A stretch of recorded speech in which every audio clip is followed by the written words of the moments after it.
نحمده ونصلي على رسوله الكريم اما بعد فاعوذ بالله من الشيطان الرجيم بسم الله الرحمن الرحيم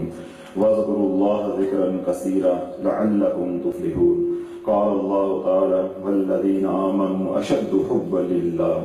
صدق الله العظيم وصدق رسوله النبي الكريم إن الله وملائكته يصلون على النبي يا أيها الذين آمنوا صلوا عليه وسلموا تسليما اللهم صل وسلم وبارك على سيدنا ومولانا محمد رسول الله صلى الله على نبي رحمته شفيع أمتي کاشف الامت وعلى آلہ واصحابہ وبارک وسلم۔ اللہ پاک کا کروڑا احسان ہے کہ اس کریم نے کرم فرمایا کہ مجھے آپ کو اپنے اور محبوب علیہ الصلوۃ والسلام کے ذکر کے لیے اللہ بخش شافی صاحب کے شہر جوہر آباد میں اکٹھے فرما دیا۔ اللہ کا ذکر یا اس کے محبوب علیہ الصلوۃ والسلام کا ذکر کتنی بڑی نعمت ہے۔ میں صرف حضور علیہ الصلوۃ والسلام کی ایک چھوٹی سی حدیث پاک کا مفہوم بیان کر کے انشاءاللہ بھی بات کو آگے بڑھاؤں گا۔ حضور علیہ الصلوۃ والسلام کا ارشاد پاک ہے کہ ایک محفل ذکر میں شریک ہو جانا، ایک محفل ذکر میں شریک ہو جانا 1,20,000 دنیاوی محافل کا کفارہ ادا ہو جاتا ہے۔ یعنی ایک محفل ذکر میں آپ شریک ہوئے۔ محفل ذکر سے مراد یہ ہے کہ 2 بندے ذکر کرنے والے، 1 سے زیادہ بندے ذکر کرنے والے، 3 بندے ذکر کرنے والے، 30,000 بندے ذکر کرنے والے، 2 سے یا 1 سے زیادہ ذکر کرنے والے لوگ ہیں وہ محفل ذکر کہلاتے ہیں۔ جو ایک آدمی ذکر کر رہا ہے وہ انفرادی ذکر کہلاتے ہیں۔ جب ایسا موقع مل گیا، خوش بختی جو ہے وہ غالب آ گئی، مجھے آپ کو ایسی محفل میں آنا نصیب ہو گیا جہاں اللہ اس کے محبوب علیہ الصلوۃ والسلام کا ذکر ہو رہا ہے، تو انشاءاللہ العزیز اللہ کے محبوب علیہ الصلوۃ والسلام کی بشارت کے مطابق 1,20,000 دنیاوی محافل کا کفارہ ادا ہو جائے گا۔ اللہ جو دنیا کی محافل کے اندر، دنیا کی ملاقاتوں کے اندر، دنیا کی باتوں کے اندر جو ہم نے غیبت کی، جھوٹ بولا، اس کی جو نحوست ہمارے چہرے کے اوپر آئی اور ہمارے قلب کے اوپر آئی، صرف ایک محفل ذکر میں شریک ہو گئے تو اللہ پاک اپنے محبوب علیہ الصلوۃ والسلام کے فرمان کے صدقے اللہ ہمارے ظاہر کو بھی پاک اور صاف کر دے گا اور ہمارے قلب کو بھی پاک اور صاف فرما دے گا۔ صرف ایک محفل ذکر میں آنا جو ہے وہ نصیب ہو جائے، لیکن کیونکہ امت گناہوں کے اندر ایسی جکڑی جا چکی ہے کہ امت کہتی ہے کہ ذکر چھوڑا جا سکتا ہے، گناہ نہیں چھوڑنا۔ میں ذکر چھوڑ سکتا ہوں، اللہ اس کے رسول کی محفل کو چھوڑ سکتا ہوں،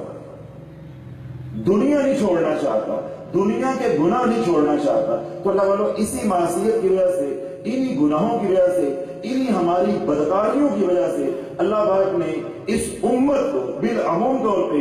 اپنے اور محبوب علیہ الصلوۃ والسلام کے ذکر سے محروم کر دیا ہے۔ میں انتہائی دکھ کے ساتھ یہ بات کہنا چاہتا ہوں کہ جو محفل ذکر آج یہاں ہو رہی ہے یہ اللہ کے گھر میں ہونی چاہیے تھی، یہ مسجد میں ہونی چاہیے تھی، یہ خانقاہ کے اندر ہونی چاہیے تھی۔ جو مساجد ہیں، جو خانقاہیں ہیں، وہ خاص طور پہ اللہ اس کے رسول علیہ الصلوۃ والسلام کے ذکر کے لیے بنائی گئی ہیں۔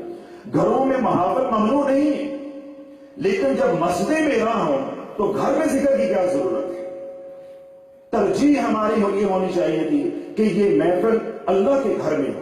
تو اللہ والوں آج اللہ کے گھر ویران ہو گئے ہیں اور اللہ کے گھر کے بیت الخلا آباد ہو گئے ہیں۔ آج جس مسجد کے آگے سے گزرو نماز کا وقت ختم ہے، مسجد کو تالا ہے، بیت الخلا کو تالا نہیں ہے۔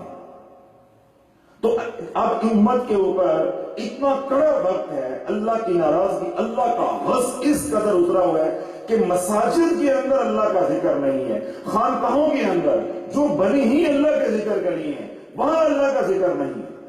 آج پیر حضرات ہیں وہ یہ سمجھتے ہیں کہ ہم نے ایک چادر سال میں چڑھا دی، ایک محفل سما کروا لی یا عرس کی تقریبات جو ہے وہ کروا دی، ہم نے طریقت کا حق ادا کر دیا، ہم نے مریدین کی تربیت کا حق ادا کر دیا۔ اللہ والوں اس کو پیری مریدی سمجھاؤ، نظر و نیاز کو پیری مریدی سمجھاؤ۔ تو آج مساجد اور خانقاہیں رب کے ذکر سے جب خالی ہو گئی ہیں تو اللہ والوں ہمارے گھروں میں ذکر کیسے ہو جائے گا؟ ہمارے گھروں میں ذکر کیسے ہوگا؟ تو اس لیے امت کو اللہ پاک نے اپنے اور محبوب علیہ السلام کے ذکر سے محروم کر دیا ہے، اور امت کو اس بات کا احساس ہی نہیں ہے کہ ہمارے رب نے ہمیں کتنی بڑی نعمت سے محروم کر دیا ہے۔ امت کو اس بات کا احساس نہیں ہے۔ میرے شیخ اللہ فرماتے ہیں کہ جس شخص نے یوں دعا مانگی، اے اللہ اپنے ذکر کی توفیق عطا فرما، اے اللہ ذکر الہی کی توفیق عطا فرما، جس نے خدا سے یوں دعا مانگی کہ اے خدا ذکر الہی کی توفیق عطا فرما اور اپنے محبوب علیہ السلام کی محبت عطا فرما، تو میرے شیخ اللہ فرماتے ہیں جس نے اللہ کا ذکر مانگ لیا، اس کے محبوب علیہ السلام کی محبت مانگ لی، اس نے صرف دعا نہیں مانگی بلکہ خدا سے ساری خدائی مانگی۔ سبحان اللہ۔ اس نے صرف دعا نہیں مانگی کہ اللہ مجھے ذکر عطا فرما دے، اپنا ذکر کرنے کی توفیق عطا فرما دے، یا اپنے محبوب علیہ السلام کی محبت عطا فرما دے، یا عشق رسول علیہ السلام عطا فرما دے۔ جس نے ان دو نعمتوں کا سوال رب کی بارگاہ میں رکھ دیا، اس نے پھر دعا نہیں مانگی بلکہ خدا سے ساری خدائی مانگ لی۔ تو اللہ والوں، آج امت انہی دو نعمتوں سے محروم ہو گئی ہے، اور امت کو اس چیز کا احساس ہی نہیں ہے۔ امت یہ سمجھتی ہے کہ میرے پاس اولاد ہے، میرے پاس صحت ہے، میرے پاس مال ہے، میرے پاس گاڑی ہے، میرے پاس بنگلہ ہے، میرے پاس سب کچھ ہے، میں تو اللہ کے مقبول بندوں میں سے ہوں۔ آج امت نے معیار یہ بنا لیا ہے کہ میرے پاس اولاد ہے، میرے پاس گاڑی ہے، میرے پاس بنگلہ ہے، میرے پاس مال ہے، تو یہ اس بات کی دلیل ہے کہ میرا رب مجھ سے راضی ہے۔ اے امتی، کبھی تو سوچ کہ تیرے سے کروڑ ہاں گنا مال فرعون کے پاس زیادہ تھا، قارون کے پاس زیادہ تھا، شداد کے پاس زیادہ تھا، نمرود کے پاس زیادہ تھا، کیا رب ان سے راضی تھا؟